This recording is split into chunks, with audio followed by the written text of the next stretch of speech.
भारत ने हाल ही में कुछ प्रोजेक्ट श्रीलंका और नेपाल में भेज दिए हैं जो कि मालदीव में सेटअप किया जाना था। और जिस तरह से मालदीव अपने तेवर भारत को दिखा रहा है, उससे भारत मालदीव को होने वाले फूड प्रोडक्ट के एक्सपोर्ट भी बंद कर सकता है।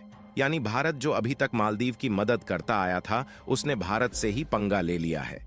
वैसे मालदीव एक छोटा सा देश है और भारत मालदीव को आटा, दाल, चावल एवं अन्य सभी फूड प्रोडक्ट के साथ साथ टेक्सटाइल, वुडन और प्लास्टिक प्रोडक्ट भारत ही मालदीव को एक्सपोर्ट करता है। एक रिपोर्ट के मुताबिक भारत की पुणे गैस मालदीव में एलपीजी यानी कि लिक्विड पेट्रोलियम गैस के लिए इंफ्रास्ट्रक्चर तैयार करने वाली थी, लेकिन भारत और मालदीव के बढ़ते विवाद के कारण इस प्रोजेक्ट को अन्य देशों में शिफ्ट कर दिया जा रहा है, जिसमें पुणे गैस अमेरिका, श्रीलंका और नेपाल जैसे देशों में जॉइंट वेंचर के साथ इंफ्रास्ट्रक्चर तैयार करने वाली है। अगर देखा जाए तो ज्यादातर नेचुरल गैस रसिया, कतर और यूएई जैसे देश एक्सपोर्ट करते हैं, जिससे भारत भारी मात्रा में रूस और कतर से नेचुरल गैस खरीदता है। लेकिन इस समय नेचुरल गैस को भारत में ले आने में समस्याएं आ रही हैं और अमेरिका ने रसिया पर सेक्शंस भी लगा दिए हैं, जिससे वह भारत को सीधे गैस एक्सपोर्ट नहीं कर पा रहा। लेकिन इसी बीच भारत ने एक बड़ी मात्रा में फायदा उठाने का तरीका निकाल लिया है, जिससे मालदीव जैसे देशों के खाने के लाले पड़ सकते हैं। पूरी डेवलपमेंट क्या है इस वीडियो में समझते हैं, लेकिन आगे बढ़ने से पहले भारत जिस तरह से मालदीव को ठिकाने लगाने की नई तैयारी कर रहा है, इसके लिए इस वीडियो को एक लाइक करके चैनल को सब्सक्राइब जरूर कीजिएगा। असल में मेन खबर यह है कि जब से मालदीव के राष्ट्रपति चीन का दौरा किए हैं, तब से मालदीव के राष्ट्रपति मोहम्मद मुइज्जू भारत को अपने तेवर दिखाने शुरू कर दिए हैं।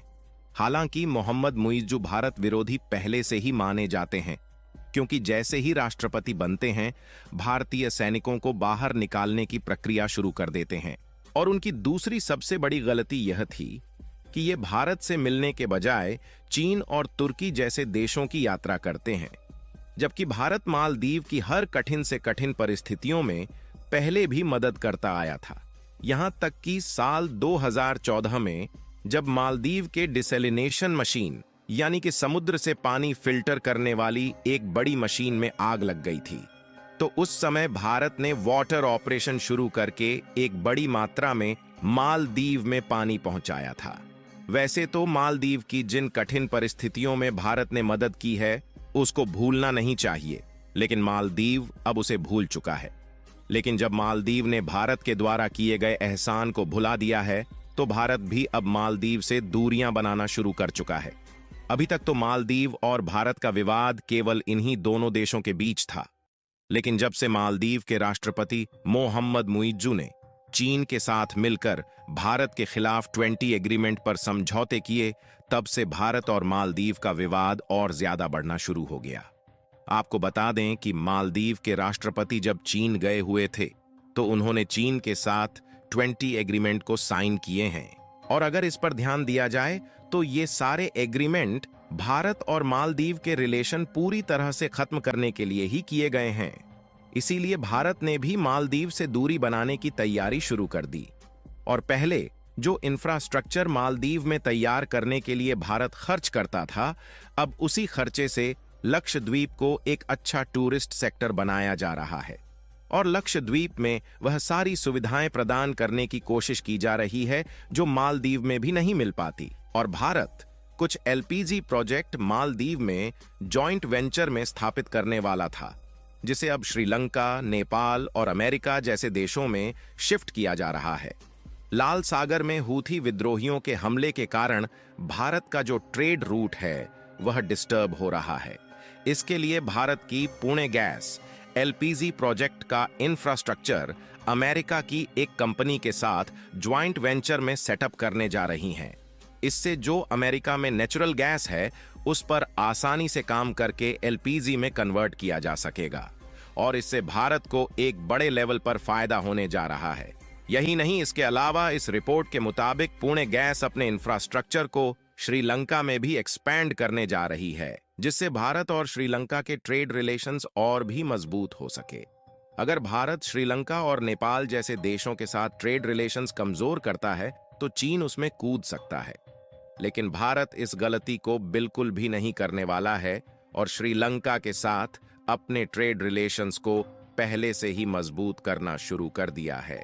इस समय श्रीलंका में एलपीजी गैस की डिमांड बहुत ही ज्यादा है और इसीलिए पुणे गैस श्रीलंका के मार्केट एक्सेस को लेना शुरू कर दिया है। इसके अलावा भी भारत की बड़ी बड़ी कंपनियां श्रीलंका और नेपाल जैसे देशों में रिन्यूएबल एनर्जी के प्रोजेक्ट सेटअप करने वाली है। इससे होगा ये जो क्रूड ऑयल का इंपोर्ट है उसमें कटौती की जा सकेगी और जो थोड़ी बहुत रिक्वायरमेंट होगी वह भारत में ही पाए जाने वाले क्रूड ऑयल से की जा सकेगी। और भारत के पास दुनिया की सबसे बड़ी ऑयल रिफाइनरी मौजूद है जो कि गुजरात के जामनगर में मौजूद है, जिसे रिलायंस ऑपरेट करती है। इसके अलावा इससे एक और फायदा होगा, वह यह है कि भारत रसिया और यूएई से क्रूड ऑयल इंपोर्ट करके अन्य देशों को एक्सपोर्ट करेगा, जिससे एक मोटा पैसा भारत की अर्थव्यवस्था में आ सकेगा। क्योंकि इस समय देखा जाए तो भारत के साथ यूएई ने एफटीए यानी कि फ्री ट्रेड एग्रीमेंट भी साइन कर लिया है और इसके साथ साथ यूएई भारत को सस्ते दामों में क्रूड ऑयल भी ऑफर कर रहा है। और अगर देखा जाए तो ऑलरेडी भारत ने एक बड़ी मात्रा में क्रूड ऑयल यूएई से परचेज किया है और भारत इस साल यानी कि 2024 में सीधे रुपए में यूएई के साथ डील करने वाला है। भारत यूएई से petroleum product, jewellery, metals, stones के अलावा कुछ वुडन प्रोडक्ट भी इंपोर्ट करता है। यूएई से भारत को इंपोर्ट होने वाले प्रोडक्ट की वैल्यू लगभग $53 बिलियन के आसपास है। और अब भारत ने यूएई के साथ एफटीए साइन कर लिया है, जिससे यूएई भारत से सीधे रुपए में डील एक्सेप्ट करने वाला है। और इससे सबसे बड़ा फायदा भारत को होने वाला है, क्योंकि इससे भारत की विदेशी मुद्रा बची रहेगी और भारत इसका यूज दूसरे देशों के साथ बायलैटरल ट्रेड के लिए कर सकता है।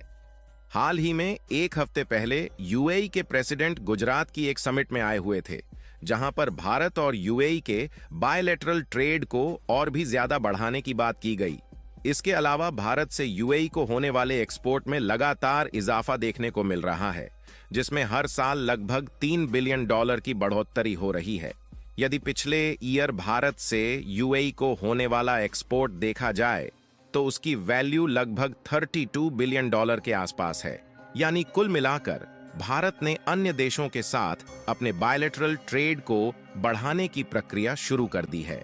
इसके साथ साथ जो प्रोजेक्ट मालदीव में सेटअप किया जाना था उसको अन्य देशों में शिफ्ट किया जा रहा है और भारत के सभी लोगों ने मालदीव के एयर टिकट और होटल्स की बुकिंग को कैंसिल कर दिया है, जिससे मालदीव की पूरी अर्थव्यवस्था सड़क पर आने की कगार पर पहुंच चुकी है।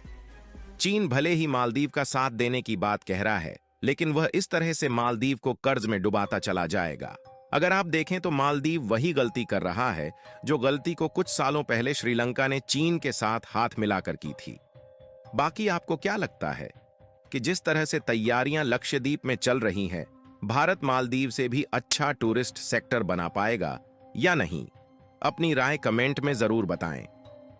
मालदीव के खिलाफ भारत के इस शानदार कदम के लिए वीडियो को एक लाइक जरूर करें।